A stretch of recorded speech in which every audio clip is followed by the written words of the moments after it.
There are a lot of tag fighters coming out next year. A lot of people might be playing with assists for the first time, and it probably looks a little overwhelming. And if you've ever seen people play Skullgirls as an outsider, I don't blame you. Like, gosh dang bro, you can get hit across the whole screen? And you can play against 3 characters? And how do I deal with Peacock zoning when she's got assists? And wait, you can lose a whole team member for calling them wrong? Ah, heck nah. I ain't smart enough for this. Here's the deal. You are. Yeah, I'm talking to you. You can do it if you put your mind to it. And if you've made it to this video in the algorithm, then you must really want to get better. And that's half the battle in getting good. Whether you're a beginner to Skullgirls or tag fighters in general, let me break it down to you in the context of Skullgirls. Just a disclaimer though, this is not a video about using assists and combos. That's something you have to invent or steal from someone that plays your team. And I don't have anything for you about active tags since Skullgirls is an older game. I'll be covering the thought process about using assists and how to think about them within the context of a team game. Fundamentals, I guess. Basically, an assist is a mechanic where you can use your bench characters to support your point character, or the character currently on the screen. In Skullgirls, you can set almost anything to be your assist, including dashes, special moves, and normal moves. All you have to do is input what you want and it will be an assist. Easy.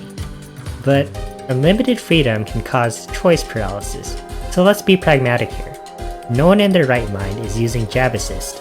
For practical purposes, people choose assists based on functionality, as well as their personal playstyle. Here are the 4 general types of assist moves: neutral assists, DP and armored assists, lockdown assists, and resource assists. A neutral assist is exactly as it sounds, an assist that you can call on the screen to assist you with neutral. What is neutral? Basically, it's any time that you're not touching someone. It's when you're thinking about navigating space to touch someone and to prevent someone from touching you.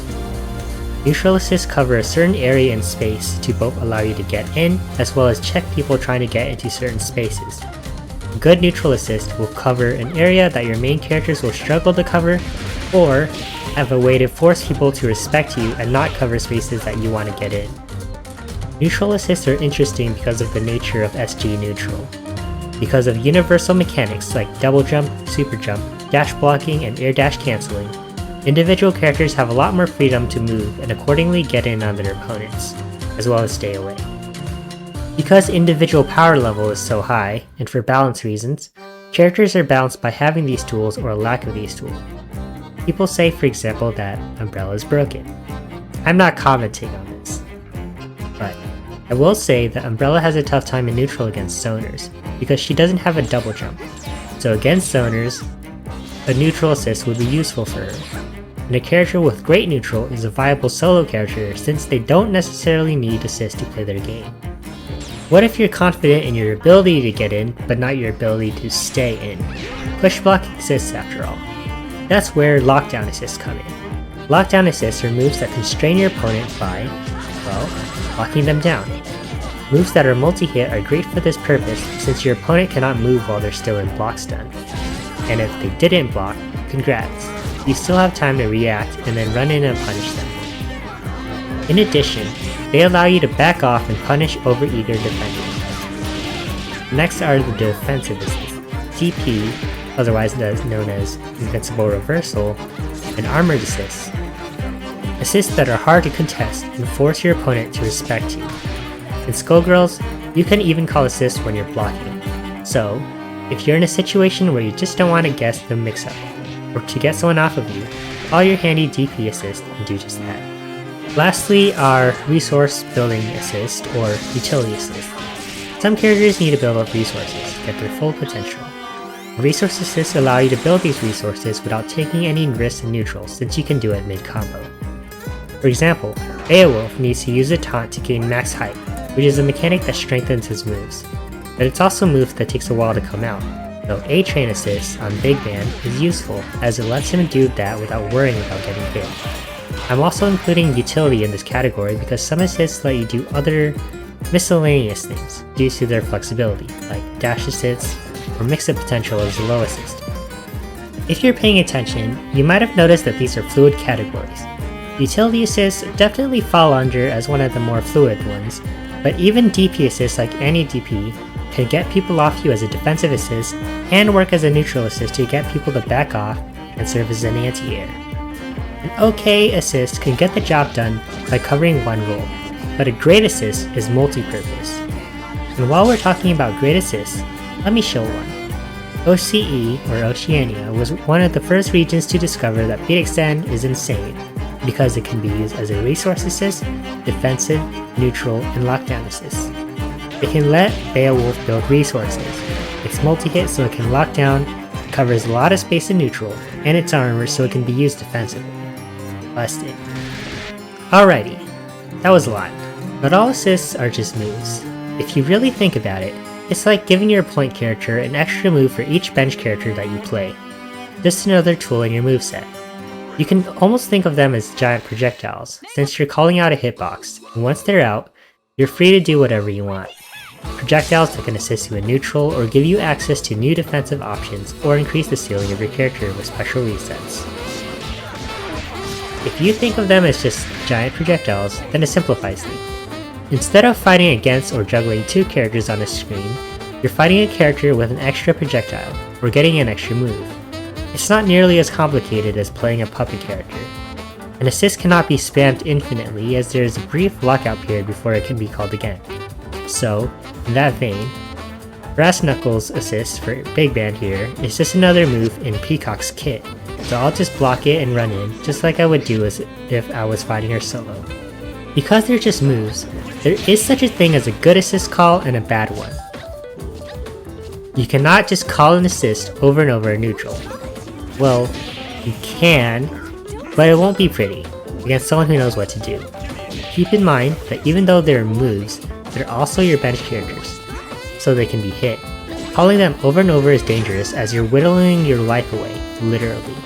Every assist call that's good has a purpose, whether it is to help you in neutral by covering a certain area in a space at a certain time, or to achieve a specific objective. Both offensively and defensively, the most straightforward use of a neutral assist is to cover space. If you're zoning, using your assist to cover places where people could be allows you to both rack up your damage output and prevent people from getting in on you. Peacock, for example, has a notable gap in her coverage in this location right here. In addition, people kind of have to jump, or else they'll be hit by L and M Jord. Knowing this, if the Peacock player has a good read on when someone will try getting in on the gap, they can call something like Brass Assist to cover that area and resume their zonings. Noble Fortune's Heavy Beam Assist is commonly regarded as a top-tier assist, particularly for its neutral capabilities. Offensively, Robo's Heavy Beam covers a large horizontal space that forces people to either block or crouch, allowing you to get in while they're locked down, so you can call this to begin your turn.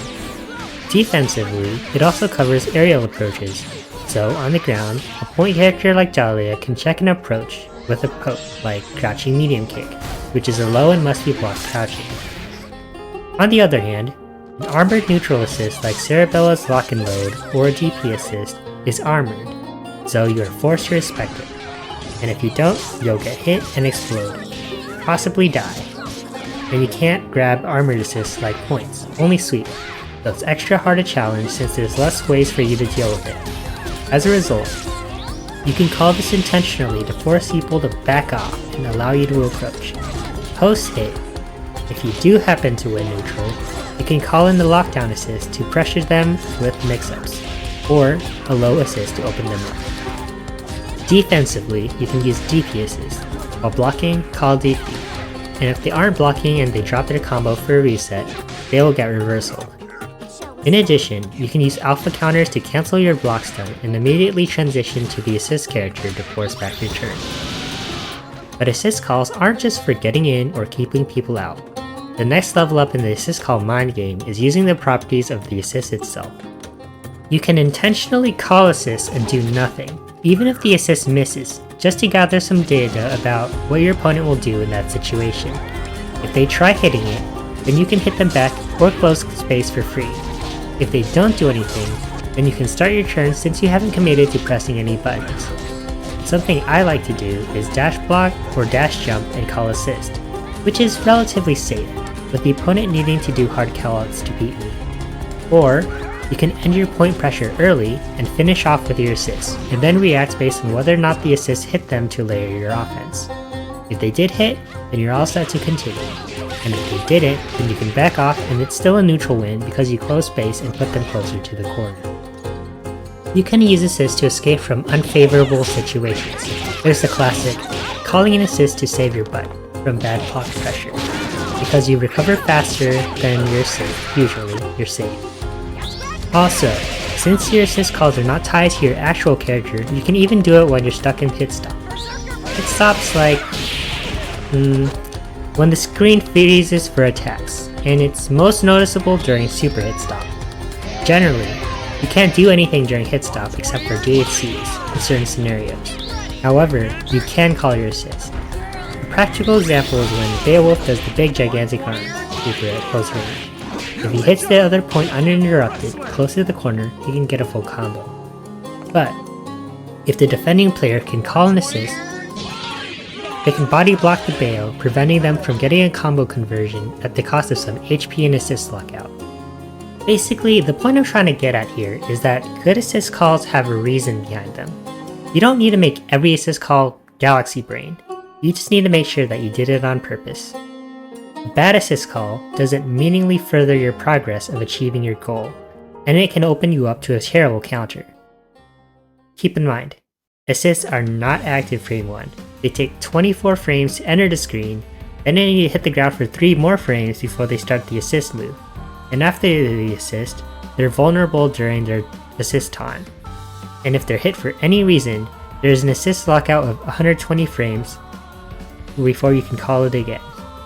You can punish bad assist calls by calling your own assist called a counter call for damage. Or, you can punish it yourself if you think you're safe, like with a quick attack, or you can use a launcher, which lets you jump cancel and block immediately after landing a hit.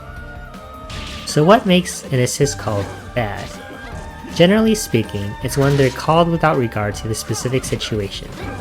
For example, calling an assist over and over can be bad because the timing is telegraphed, and people can both punish you and see an opening in your pattern. Even without spamming, calling your assist in the exact same way every time can be dangerous for this reason. Calling an assist when you're cornered is generally bad, because if it gets wrong, then you're due for a happy birthday combo where you lose your character. Even if you do block, they're point blank, so they can hit your character while you're blocking. People can also make themselves safe by backing off and calling their assist. Calling an assist point blank while you're being hit or before you can confirm that you can block is bad, because it doesn't give you any time for the assist to become active, so you risk a happy birthday. And calling an assist when it's about to die means that any stray hit can put you down the character. Lastly, calling an assist when the matchup doesn't call for it. Yes, assists are projectiles, but some assists are less suited to be used in specific matchups. For example, double Celia Slide is a fantastic neutral assist, as it moves forward low and it breaks armor, but it isn't doing anything for you against Painless's flying, and it's an unnecessary risk that you're taking. The other player, if they see this, can punish it safely with a counter call assist or take advantage of the assist recovery period. Keep in mind, even a purposeful and risk-averse assist call can still lose, even if it isn't strictly a bad option. For example, a smart player can take advantage of someone crouch blocking and calling DP, because the grab startup is invulnerable and you can't tech while you're crouching, so it completely bypasses that defensive call. Or, they can just fake you out and do run-up block then counter call. So does this make crouch block call DP assist a bad option? No. It's actually a great option, because you can project yourself but still threaten a reversal.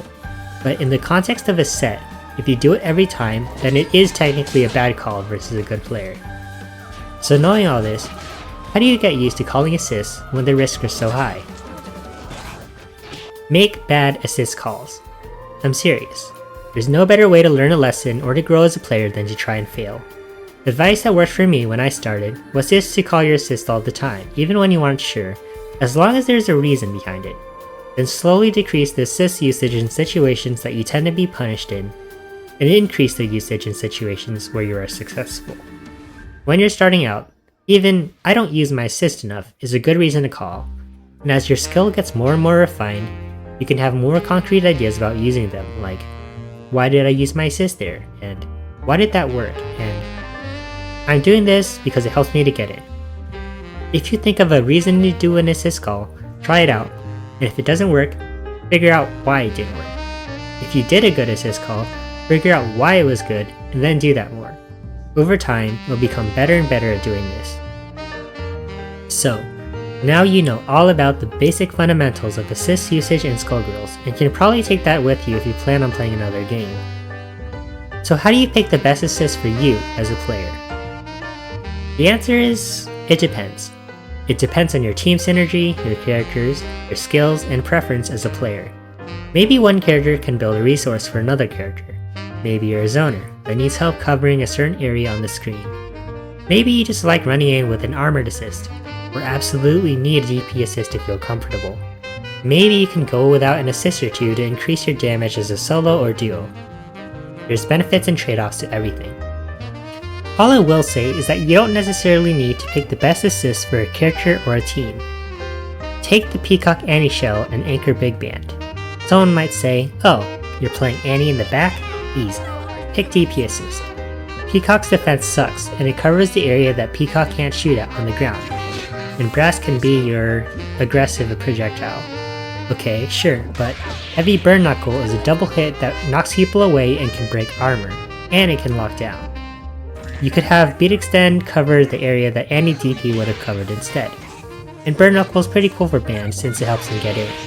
Or maybe you even want to project Peacock in any order and have both DP assists. It's up to you. I could go on forever about this, but the point is that any assist combinations are valid as long as you can justify the purpose to yourself. Use other people's teams and advice as guidance, not gospel. Experiment and figure out how you like to play, and the assist that you need to achieve victory with that method. You can always change it up later on. The longer you play Skullgirls, the more you realize that pretty much everything can be answered by "it depends." Anyways, that's pretty much all I have to cover. Thanks for watching the video, and check out the earlier guides in this series if you're interested in learning more about Skullgirls. Peace.